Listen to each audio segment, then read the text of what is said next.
Yeah, good afternoon.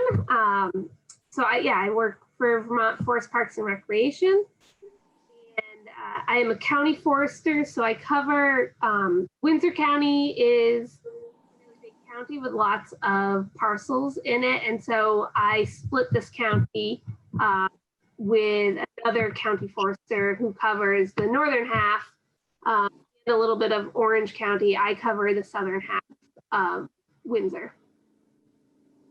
So that's from, Bridgewater, Woodstock, what's the other one up there I'm missing? Heartland down. Mm-hmm. All right. There we go. So introduction, just Ralph asked me to cover a couple things. I've been working with him on EAB. He started a EAB kind of awareness and task force group. And I've been doing presentations with him, and he asked me to talk about, what is EAB, how to identify it, where it is, does it spread, what can private property owners do, and then some resources for, private property owners, and then, open questions. And so emerald ash borer is this small green beetle. It is non-native, which is why we're really concerned about it. So it came from Asia. It attacks just species of ash trees. There are several species of ash trees, and it only attacks ash, but will attack all of the ash tree species that we have here. Where it is native, it has the trees have evolved with it, and it's like any other native pathogen that we have, it usually attacks stress trees, but all trees are able to continue to live while being infested by them. Here, where it's not, they haven't co-evolved and it isn't native, it is close to 99% fatal, and a tree is infested with it. And so we're seeing across the US where it's already infested a lot of trees, just 99% mortality, which is pretty significant when you're thinking about that many trees dying. So,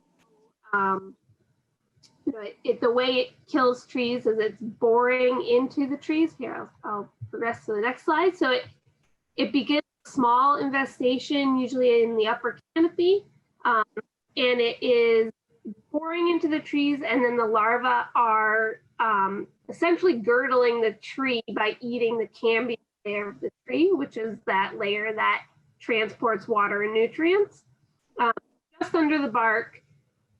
And as the population increases, it girdles it more and more, and you begin to see more symptoms of a stressed out tree, and eventually it kills it.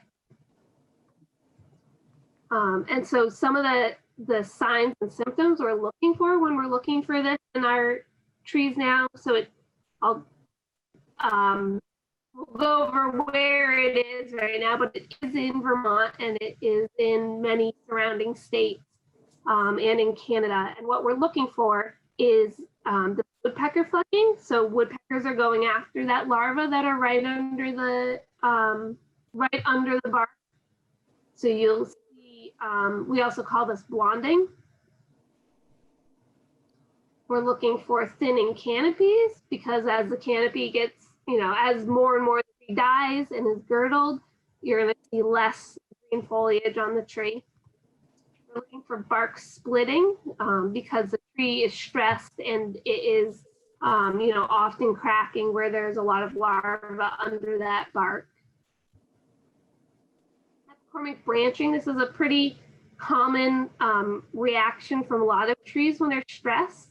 And so this sign alone, or really any of the signs alone, are not going to say, yes, that's definitely emerald ash borer, but we're looking for, a bunch of these and a bunch of trees in the area. But this is a sign that a tree is stressed. And then we're also looking for these D-shaped exit holes. They're fairly small. They're, smaller. They're probably a quarter the size of your pinky nail. Not very large, but they're very distinctly D-shaped rather than round. Lots of other native pathogens are round, and we'll see round holes, but the emerald ash borer is this D-shaped. And so the larva, once it matures and it becomes a beetle, that's when they're boring out of the from the cuticle layer out through the bark, and that's when we're seeing these deep exit holes. Another sign is if we peel back the bark, if we're seeing some of the symptoms and then we want to investigate more, we might peel back some of the bark. And emerald ash borer has these really distinctive S-shaped galleries. So they, the larger the infestation in the trees, the tighter they are together. But even when there's just a few, they're going to be very S-shaped. They don't go up and down, and they don't really meander, around or go in circles like a lot of our native pathogens go in kind of circles and cross their paths. And so if you're seeing any of these, we always like to put this on how to report a suspected infestation. If you're seeing some of these signs and symptoms, we have a website called VT Invasives. And we can go through this a little bit more during the questions if you would like, but I'm always happy to be contacted directly with photos and description, or we also have this website and you can go to get involved, report, and then sorry, I can't quite read that online, reporting an invasive insect. And that's the process that you go through. So this is a little chicken and the egg. I'm never sure which slides to show first, whether it's the identification or where it is, but this is the spread in Vermont. We are seeing lots of infestation popping, so that the found infestation that's identified is right in the center of the orange dot. And then we are putting a 5-mile radius around that as a confirmed infested area. So by the time we see it, back to that slide where the population grows in the tree, by the time we're identifying it, we're suspecting that it's been there for a few years. And then beyond that, it's likely, so it's a high risk area, it's likely to be in that yellow area around. So if we zoom in a little bit closer to our area and Windsor County, we have not, luckily we've not had unconfirmed infestation in southern Windsor. These areas overlap, but there hasn't been an actual population found yet in southern Windsor County.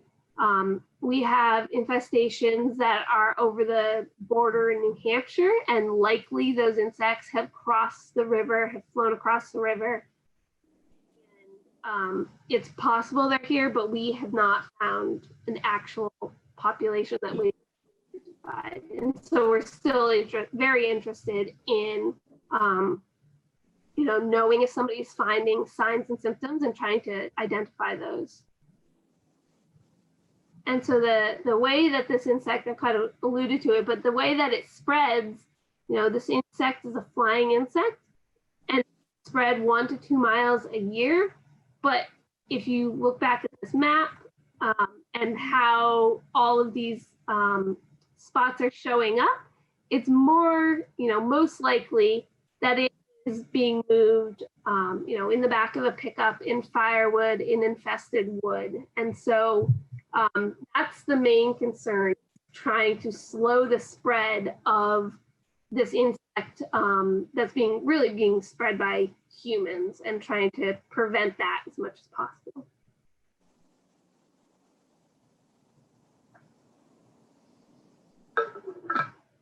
All right.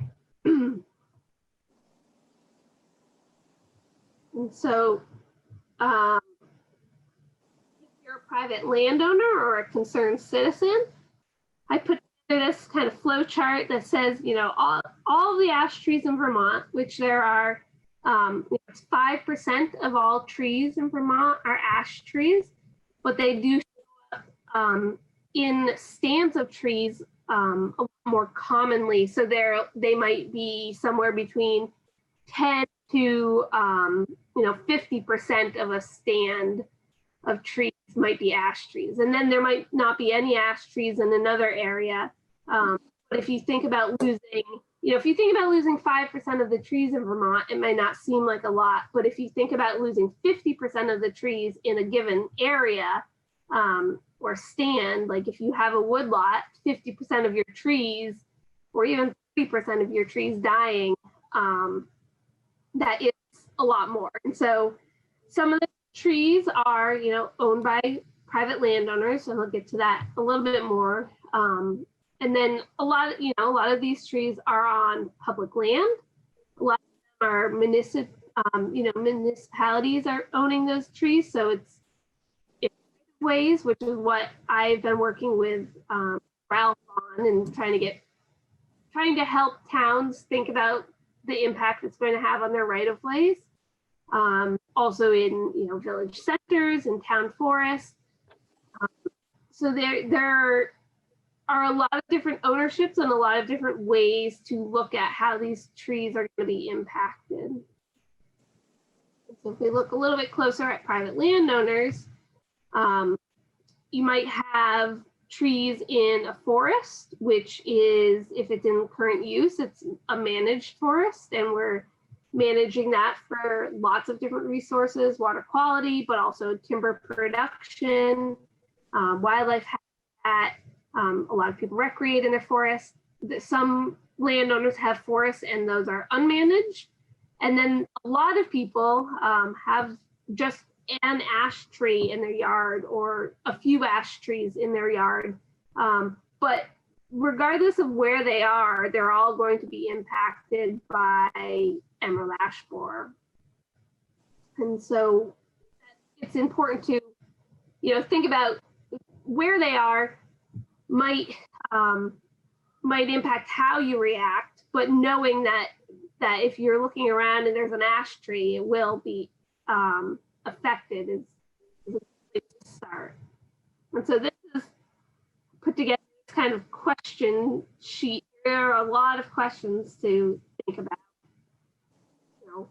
What do ash trees look like? Just figuring out how to identify ash trees. And I didn't include that in today's presentation because there's a lot to cover with emerald ash borer and the impacts, but happy to anytime go over ash tree identification, and we have lots of great resources on that. And then also, what are your options? So once you know and identify an ash tree, what are your options depending on where it is? Where is the tree? Where might these trees fall? If it's in your forest and the trees fall all the time and it doesn't really matter, then you might not be so concerned. But if it's hanging over your house or your favorite picnic spot, you might be concerned when that tree starts to die. And then also, where are your nearest known infestations? So where are you located in comparison to the other areas that are known infestations in the state? Why might you choose a certain approach to managing that tree? If it's, safety, you're going to probably be a little bit more concerned. If you are thinking about ecological value of retaining some ash trees for a possible, 99% of them are going to succumb to emerald ash borer, but there is going to be 1%, and maybe you are, if it's not hanging over your house and it's in your forest, maybe you're willing to sacrifice that tree and see if it has some genetic resistance. Then there's also the kind of when questions. When is it the best time to do the work? When do you need to act in terms of, seasons, or in terms of, planning and setting things up? It might take a while to get somebody into your yard to cut that tree down safely. And then who needs to be contacted? That can be, that could be me to come out and give you some just kind of general advice. It could be, your power company if it's hanging over your line to your house. It could be an arborist. It could be a forester if you have a forest management plan. Then, how will the work get done? So that's, again, kind of similar to the who, but how is it going to get done, and timeline and expectations for how that work's going to get done. And then I don't have a great transition slide, but we're looking for, if you're a private landowner and anywhere in the state, we're looking to slow the spread of the insect. And so the best thing that we can do to collect more information, make informed decisions, take actions strategically rather than reactively, slow the spread throughout the state. And so the state has created some guidelines to reduce the risk of spread and allow landowners, if you're a forest landowner, allow you to utilize your ash trees for lumber, if that's what you have been growing them for. The recommendations, and I don't know if, I'll back up. This is a QR code in the corner, and so you can hold your phone up to it. I'm also happy to supply this and other resources to anybody that would like it, but you can hold your phone up and take a picture, and it brings you to the website that has all of our slow the spread recommendations. And so these apply to the infested area. That's that fried egg on the map, so where there are known infestations. These are recommended practices for non-flight and for non-flight periods and periods, because the insect is flying. It flies during a certain time of year. It doesn't fly in the fall and winter. And so there are periods of time when it's safe to move wood around as long as it's being processed. And then it also, the practices that we're recommending vary by the product and the risk. So it's different for firewood versus, chipped wood or tops, and the risk of spreading.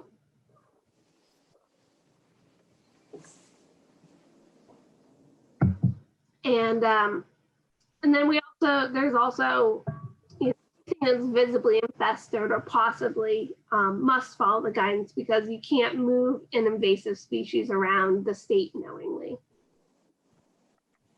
And so if you are a forest landowner, your recommended practices, or recommendations for optimal practices, is that you harvest and transport ash during the non-flight period. So when the insect is not moving out of the wood or going anywhere, and that's October 1st through April 30th. And then you want to use markets that treat the products. So if it's, chips, they're going to be chipping them up really small.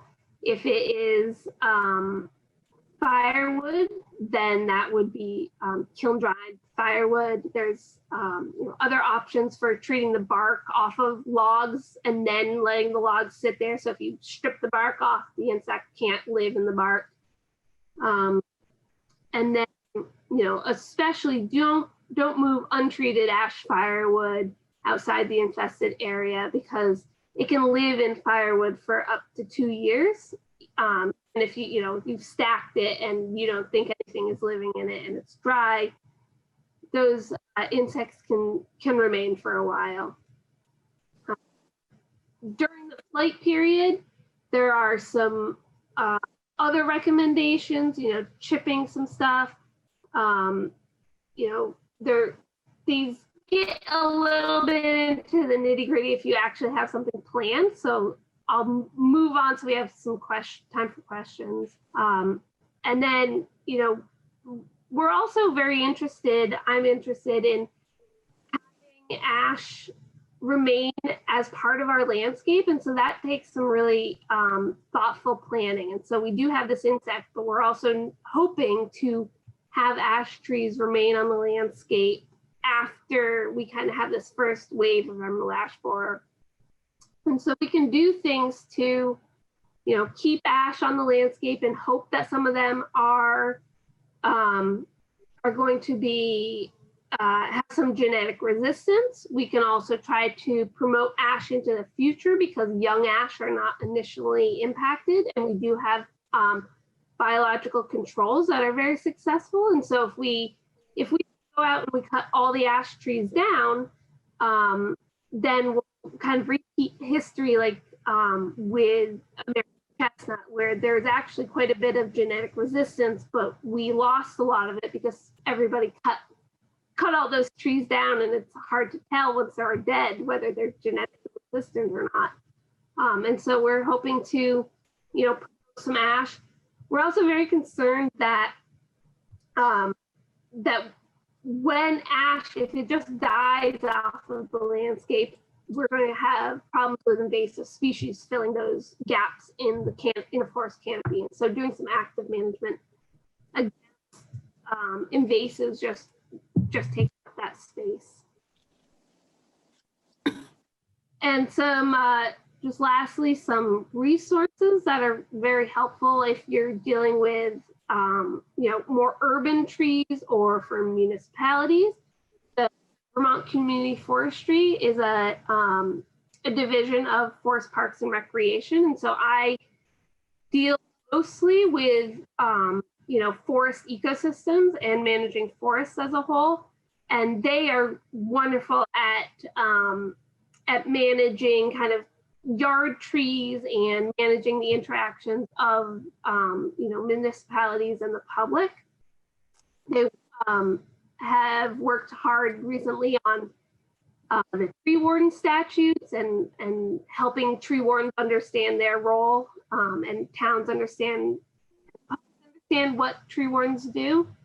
And then there's also VTinvasives.org. That's just a great resource for all things invasive, and getting you connected with resources in that way. Lastly, I'm happy to take questions. Okay, thank you, Hannah. Can you switch that back to the, take the screen away? Yes, of course. See everybody. Stop sharing. There we go. There we go. Perfect. Thanks so much. Okay, anyone have any questions for Hannah? Looking for hands. And I remember I have to scroll through. Paul, go ahead. Good morning. A very interesting presentation. What's the most likely outcome over the next, let's say, 10 years as you look out? Is it, you know, give us the pessimistic, optimistic, most likely outcome? Sure. So the most likely outcome is it will kind of sweep through Vermont and kill a large population of ash trees. But once we are aware that there are infestations in an area, there has been very successful biological controls. And so biological control is a good biological control when it only targets the insect or whatever you're looking for. And so we can't preemptively release biological controls because there isn't a population of, you know, you can't release them preemptively because they won't survive.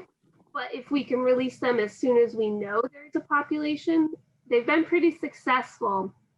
And so kind of optimistic is that we try to slow the spread as long as possible and learn as much as possible from other states that are dealing with these infestations. You know, Michigan has been dealing with infestations since 2008, I believe. And so the more we can learn, the better.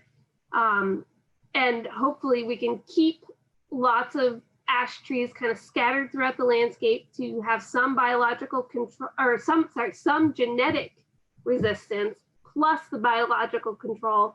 We'll certainly see a reduced population of ash trees in Vermont, but hopefully we won't lose them completely. And that will give us time to, interplant with other things, especially in areas where there are monocultures of ash, like black ash swamps up kind of in the northwest of Vermont. There's a lot of black ash swamps. And if those are completely devastated without planting before all the ash dies, then the water table in those areas will raise up so much that trees can't grow in those areas. And so we're trying to, kind of quickly plant and think of strategies in those areas so that we don't lose that ecosystem completely.